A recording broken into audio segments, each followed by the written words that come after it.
Welcome back to Team Fast Eddy and HPI Baja Tutorials.com. Today we're going to address page number 35 in the HPI Baja SS manual. We're going to build the sway bar uprights and install them onto the lower A-arms. Instead of rebuilding these, which we've already covered in a tutorial on page number 22, I suggest that if you need a little bit of help or can't figure it out, that you do go back and revisit page number 22 in the SS manual or our tutorial on page 22, how to properly build them. You do want to make sure that you look at the picture and that you notice that the ends are not perfectly straight with each other and that they are tilted off a little bit like this. So double check your directions and make sure they are built just like you see them on the directions for page number 35.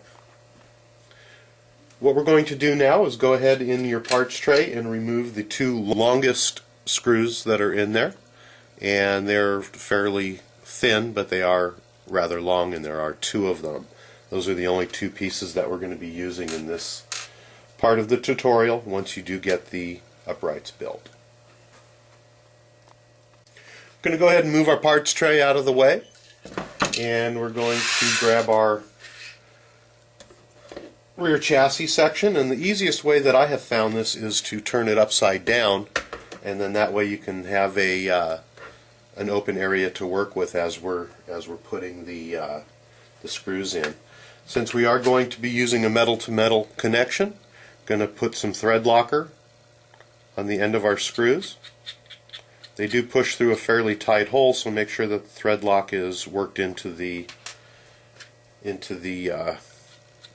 threads of the bolt so you have enough on there, just like so.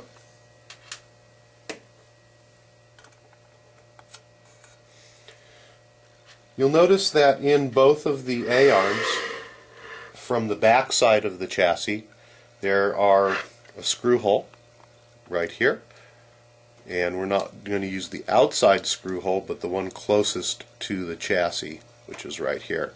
We're going to go ahead and insert one of these screws into each one.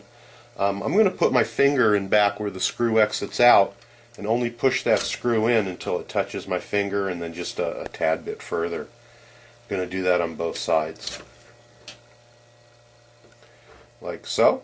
I'm going to go ahead and grab one of my uprights, and I'm going to take a look at it, because when we mount it from the smaller ball, we're going to want to make sure that the larger one tilts in towards the center of the chassis.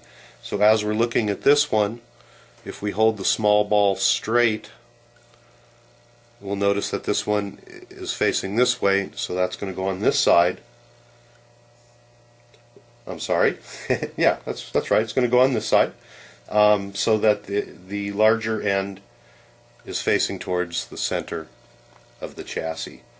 So let's go ahead and slip this in. I'm going to slip it in from underneath, and I'm going to use my wrench and just get it started by one or two threads, because it's going to be hard to hold on to it. It's going to want to turn on you. So we're just going to go ahead and put it on with one or two threads, which is actually harder than it seems. I'm going to go ahead, instead of fumbling around with this, I'm just going to go ahead and grab it with a pair of pliers on the little hex and hold it down there onto the end of the screw, and then go ahead and install it. It's pretty simple.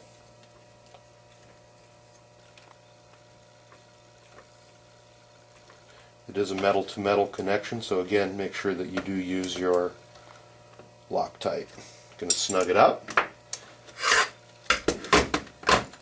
and should go on the back side of the dog bone. I had to push it through, and basically it's going to look just like this once you get it installed.